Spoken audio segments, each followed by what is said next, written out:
So next Wednesday, the second season of Chapter 4 of Fortnite will be released, and that's kind of insane. Like, it felt like we just got this season, and now it's over. 3 months kind of flew by. Anyways, since the season is about to be over, I wanted to share my thoughts on it and tell you guys what I liked and disliked about it. Because my god, this season was a mess, but a delightful one. Hey, that's the title to this video.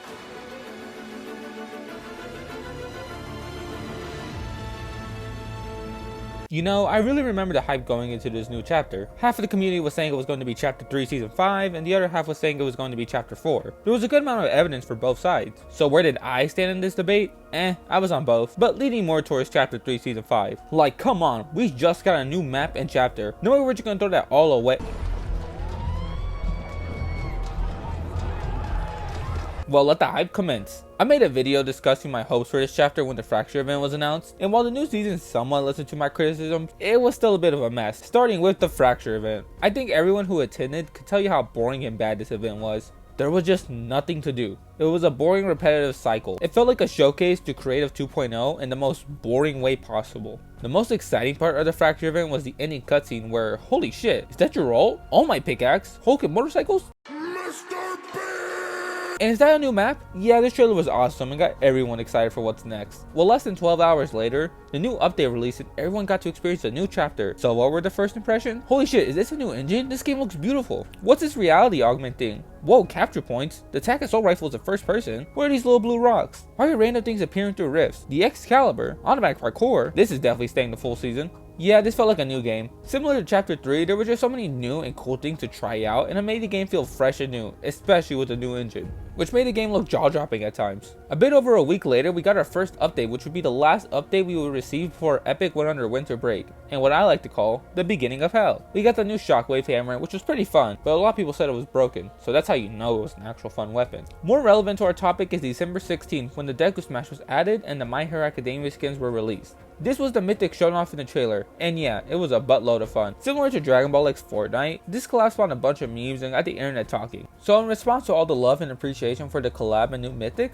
Epic decided to vault it 4 days after the release. Those darn sweats. In all seriousness, the flashing lights were a genuine health risk to some players, and it's very understandable why it needed to be removed. However, because Epic Games was on break, it would mean we wouldn't see the return of it until nearly a month later. A lot happened this month, most notably Winterfest, but I truly do want to say that for another video. So let's jump to January 3rd, where we would receive our next content update. The main thing added this update was a butt ton of bug fixes in the Guardian Shield. You know, this was another item shown off in the trailer that many people thought would change the meta, and it really didn't. You don't see many people carrying one, and when you do, you can just run behind them and shoot them before they have time to turn around. Anyways, jump ahead 2 weeks and we're introduced to our last big item shown off in the trailer, the Falcon Scout. It was pure chaos seeing this be used by everyone when it first came out, but in a fun type of way. It's the perfect trolling item. However, a day before the update released, Epic confirmed that we would see the second part of Dragon Ball X Fortnite in the upcoming update. When the update dropped, we got Gohan and Piccolo. I've already discussed them in a short, but the most important part was that they brought back the Nimbus and Kamehameha mythic. Being in the community at this time was a nightmare. You still had people complaining about the Deku Smash, you had people saying that the hammer was still overpowered, and you had people saying that the Nimbus and Kamehameha being in the game at the same time as everything else made the game unfair.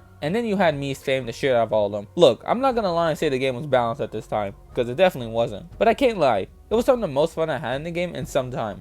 It was non-stop chaos, and having to constantly change your playstyle depending on who you're fighting against was really fun for me. Though it wouldn't last forever and it would be vaulted within the next update. Besides Deku Smash, I could say. The next update was insane though, because we got something unprecedented before the finale to a season. We got substantial content. Yeah, that's right, we got the Slurp Juice back. Oh, and all the high stuff too. A whole mini battle pass, unvaulted and new guns, including my favorite gun, the dual pistols, and new mechanics. All before the launch of a new season. Kind of insane. I don't think I need to talk about how awesome this was. Making the game feel fresh right before the new season was great. Usually Fortnite will slow down for a new season so they could put their full attention towards it. So the end of a season is usually left dry. But no, this felt like a huge update you get mid-season, and I'm kind of glad it was here. It got me to play when I usually don't play the game as often. As fast as it came, it left us, as the final update for this season was planned to re-release only a week before the new season. This isn't very common, and when it does happen, it's to prepare for the end of the season event. This wasn't the case here, as all that happened were the unvaults of the guns like infantry rifles, 6-shooters, and the bows, and to vault all the fun high stuff. And that's it for the timeline of the updates / game changes for the season. I didn't go into much detail for every single one.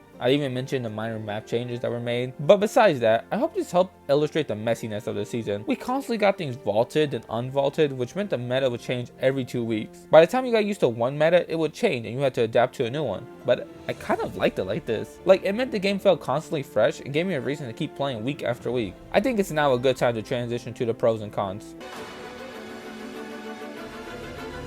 I don't know what they did to the visuals, but my god, did it liven up the game. I still am impressed with how the game looked at certain times, even on consoles like the Switch. The lighting and the vibrant colors make the game look like a sequel to Fortnite we never got. Motorbikes are awesome. I don't know what else to say. They're just really fun to try to do flips with, and they feel like a fast moving option even compared to other vehicles. I also especially love how the driver can shoot even while driving. Reality augments are phenomenal, and I can't believe that we didn't have them before. They change up every game for me, as my playstyle will change if I have Airlist or Tactical Armory or Stormmark. I love them. Finally, let's get back to my most controversial love part of the season, the new weapons. Now, this might be very controversial to say, but I love the Deku Smash and Shockwave hammers. They aren't just another random gun that can shoot a bit faster or have a cool scope on it. There's some genuinely fun and creative items that would only work in Fortnite, especially the Shockwave hammer. Like, I don't go out of my way to get one, but I'm never disappointed by it when I do carry one. I just love how it has more than one use.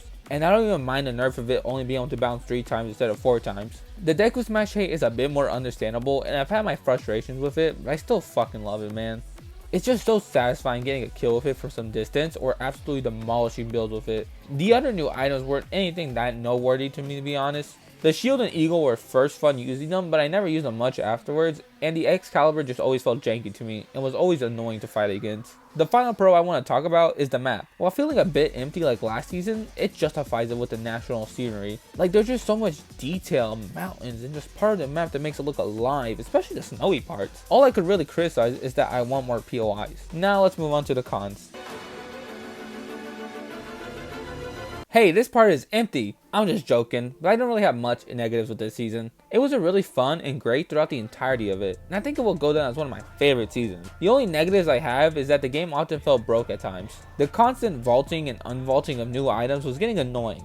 Like, we get Shockwave hammers and then they're gone. We get the Deku Smash and then it's gone. We get hurdling and it never comes back. It was rumored that the chapter launch was a bit rushed, which explains the amount of bugs considering everything they added. However, since it was around the time Epic Games went under a month-long break, it meant that the game was left in a broken state for nearly a month. And while it really isn't the devs' fault for this because they deserve a well-earned break, it is a bit hard to ignore it. But other than that, I got no negatives this season. Oh, besides the stupid weekly quest only being available for a week, but Epic Games eventually changed that. It was a really fun time from beginning to end. Oh my god, I never talked about the Battle Pass. Yeah, I did a short ranking them, but I have a couple more things to say. Finally, an original tier 100 skin. 2 Gaming Legends skins? I love the Gaming Legends rarity, and I'm so glad that we're getting more of it. Look at the sick bonus styles. Mid-season drops? Okay. It sucks that it didn't really follow a theme or theme itself to the season, but I love this Battle Pass, for the most part. Yet the new UI and delivery of content in the Battle Pass is phenomenal. I love it. Well, I don't really like how the Secret Skins page 2 came out nearly 2 weeks after the original release, but oh well. Though it had a rocky start and a messy first month, I think this season did everything perfect. It immediately felt like we were in a new era of Fortnite just from the first game you played. We're done with the 7 and IO for now, and now we're just entering the unknown. I'm so glad to see that this game got creative again and just add chaos to it. While not everything worked or was to my liking, I can't deny there was something for everyone here, and I love this new era we're entering. Now, let's cover some of my favorite things from the season. The Shockwave hammers, Deku Smash, the Ageless, new Battle Pass UI, the new map, the trailer shown at the end of the Fracture event, and most importantly,